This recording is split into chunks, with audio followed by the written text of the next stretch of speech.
Hey guys, welcome back to the channel. I didn't really have YouTube on my radar when we purchased this car, so there was no video about picking up the new F-Type or choosing our new car. So what I want to talk about today is exactly why we chose this used F-Type with the options it's got and the way it's configured, and really just get under the hood of that. If you're not already, please subscribe to the channel by hitting that button down the bottom and stay tuned.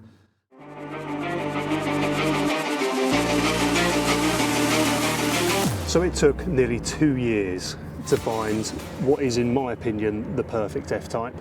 That will look different to everybody. What appeals to me won't appeal to the next person, but I knew exactly what I wanted, and it was really hard to try and find that without buying it new and speccing it from a spec list out the factory. Where to start? There's so much that went into this. First and foremost, we knew we wanted the 5-litre V8, the R variant. I would have loved an SVR, but at the time we purchased this in the used market, the SVRs were fetching about £20,000 more, maybe £25,000 more than the R for a used car. That works out about £1,000 per extra brake horsepower you get. So for me, I really just couldn't justify the additional money for the SVR, no matter how much I do love the look and the interior of that. So we got the R, we didn't want the 3-litre V6, the base model, or the S. We knew we wanted the V8 for the soundtrack and performance, so that's where we ended up. So that's the engine. Let's talk about the drivetrain. We were adamant that we wanted the all-wheel drive. That's easily denoted at a glance by the placement of these bonnet vents. The rear-wheel drives have got a longer, narrower vent up here. For the all-wheel drive, you've got a bit of a bigger bulge in the bonnet to accommodate the transmission, and the vents have been moved out to the side and they're a slightly different shape. We wanted the all-wheel drive for 2 reasons. Drivability and safety, not being so tail happy on the rear wheels, but also the reduced 0 to 60 time. Next up, the exhaust. In late 2018, Jaguar changed part of the mapping and the exhaust hardware, which muted the exhaust tone slightly. So we knew that we wanted the facelift car, but we needed to get one that was early enough in the facelift that it didn't have the nerfed exhaust mat on, for exactly this reason.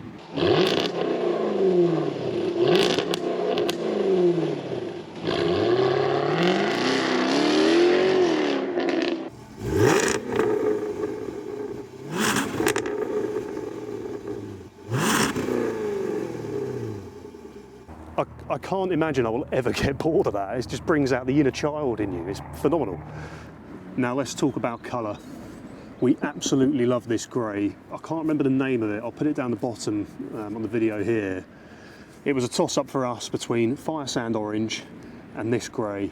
Didn't want a black car, didn't want a white car, didn't want to have to be looking after those, keeping them clean, keeping them swirl mark free. The grey won because the fire sand orange was just so hard to come by, let alone when we've got quite a prescriptive specification list that we wanted for this car. The grey won it, and boy am I glad that we got this in this colour. It just pops. Plus the added bonus, it is exactly the same colour as our F-Pace, so I suppose we've got the matching set. But yeah, look at that, I love that. So that's the engine, the drivetrain and the colour. Let's talk about the body style. There is something to be said about driving with the wind through your hair in a convertible, but for me, this car just looks so odd with the roof up. It looks great down in the convertible, but we're in the UK. I mean, look at the weather. It's not often you get the opportunity to put the roof down, and for me, with the roof up, the coupe wins it every day. Next up, it needed to have the black pack. That's the window surrounds, the front grille, the badges and the wheels.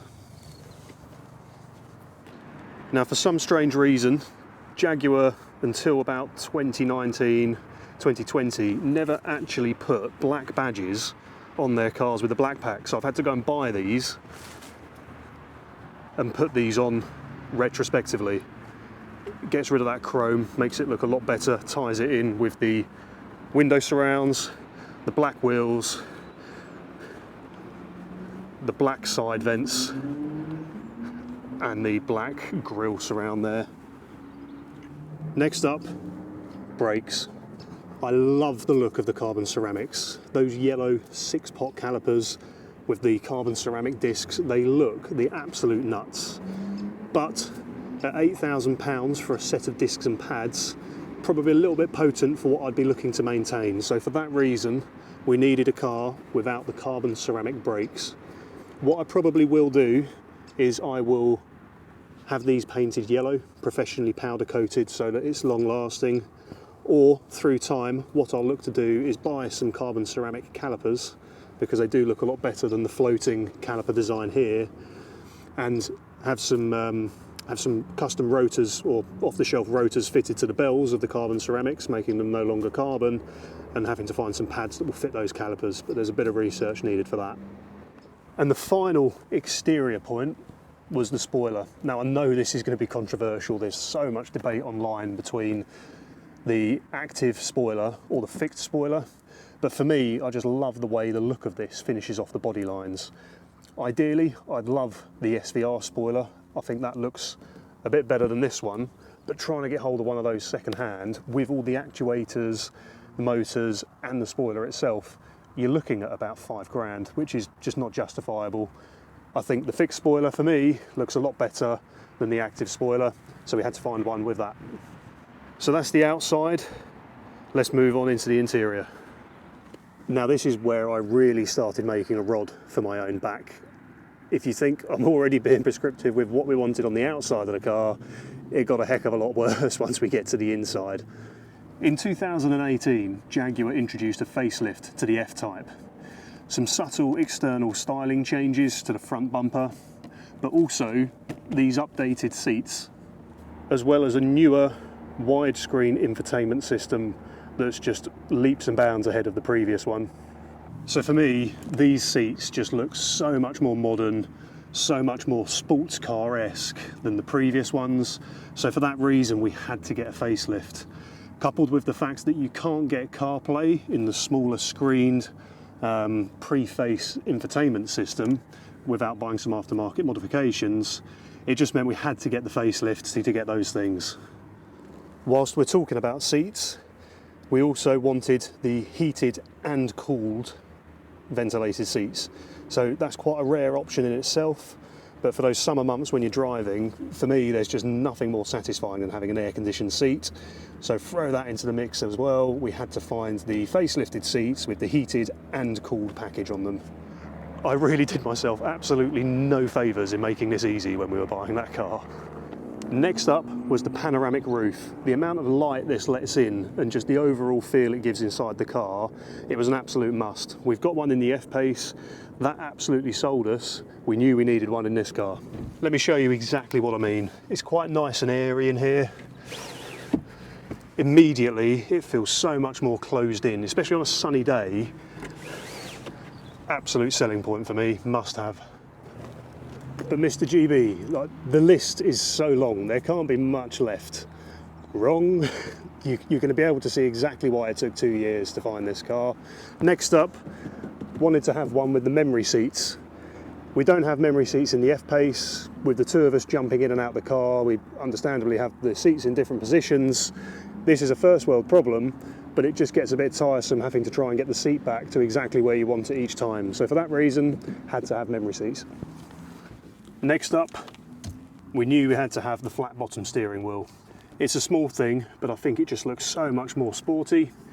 And again, in the nature of not doing ourselves any favours, we had to get one that was heated as well, really nice in the winter months. Again, we've got that feature in the F-Pace, and we knew that was something we didn't want to compromise on. The active exhaust was an absolute must between dynamic mode and this mode, but I think that comes as standard on the R anyway, so that wasn't too hard to come by. Now this is a small point, but still an important one nonetheless, and that was that we needed the power tailgate. I say need quite loosely, but for me it just looks daft having what was probably a £120,000 car when it rolled off the forecourt and having an exercise boot that you've got to do manually. I don't know why, it's just a thing that I had, that it needed to have the power tailgate. I think it just brings it back into, you know, the modern era so much better. And then finally, the LED headlights rather than the projector headlights. They're just so much better at throwing the light out, especially in full beam mode. That was an absolute must that I didn't want to compromise on. So all in all, a very prescriptive list. That's why it took so long to find this car. Talking about compromise and not wanting to compromise with the headlights there, understandably, with a list that specific, you're not going to get everything. So what have we compromised on in this car that it doesn't have that we would really quite like? So first up is something to do with the mirrors. Now it's important to mention I did research this to within an inch of my life when we were buying this car.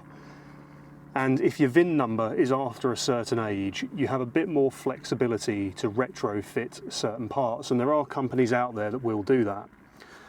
So this car does not have blind spot monitoring.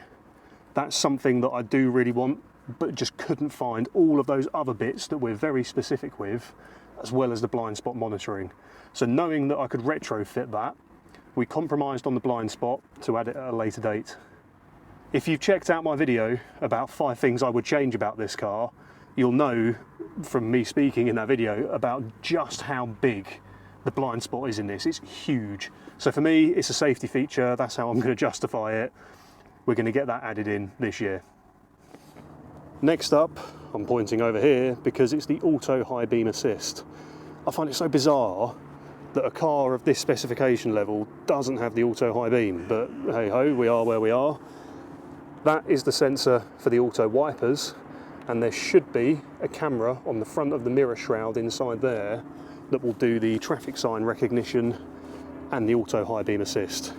So again, knowing that we had the VIN number that allowed us to modify things sort of post-production, that's something we can get added in. I think if you already have the camera and it's not it's not activated within the software of the car, it's about £100. If you've got to buy the camera, it's the cost of having that lens and sensor in the mirror plus the £100 to activate it. So pretty reasonable and something we'll look at doing this year. Next up on the list of compromises was this screen. This car came with the smaller infotainment system with the buttons down either side, and we had this fitted retrospectively. Now again, we were very prescriptive with what we wanted. I'm beginning to see the problem here, guys. You don't need to tell me. Because we were so prescriptive, we had to compromise on the screen, have that added in afterwards to get the car to where we wanted it to be. Now if you haven't already, check out my cost of ownership video where I talk about how much this cost to put in. So there we have it, a pretty exhaustive, pun intended, pretty exhaustive shopping list as to what we wanted when we were buying this car. And I get it, it's a first world problem, trying to find all those bits and put them together, especially when you're not specifying the car from new, it's a pain. So why didn't we just buy the car new? The truth is, I didn't want the depreciation. This dropped 50% of its value in 4 years. That is astronomical. You know, I can think of much better ways to drop £60,000 than spending it on a brand new car and waiting for it to depreciate. And for all those reasons, that's why it took 2 years to find this car. I'm not complaining. I chose to wait. I knew what I wanted. It's something I'd sought after for a long time. I was willing to wait to get the perfect car for me. Might not be perfect to the next person, but it's the spec level that I wanted and something that I've been dreaming of for a long time, so it's worth the wait. The timing actually worked out pretty well. We were able to use this as our wedding car, which was a really nice treat. And overall, I'm really happy. It won't be to everyone's taste, and that's why there are things like options, so you can configure this to how you want. Everyone's different, everyone's going to have a different list of requirements.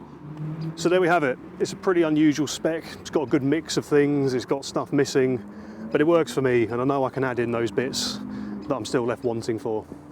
Thanks for watching, guys.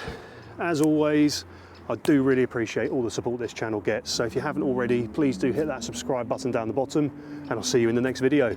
Peace. I'm not complaining. I chose to wait. This is why Goodwood is epic. I really need to find somewhere better to film. It does make it somewhat hard to film though because of the amount of background noise, but then that's my fault for choosing to film a video next to an airstrip and a racetrack.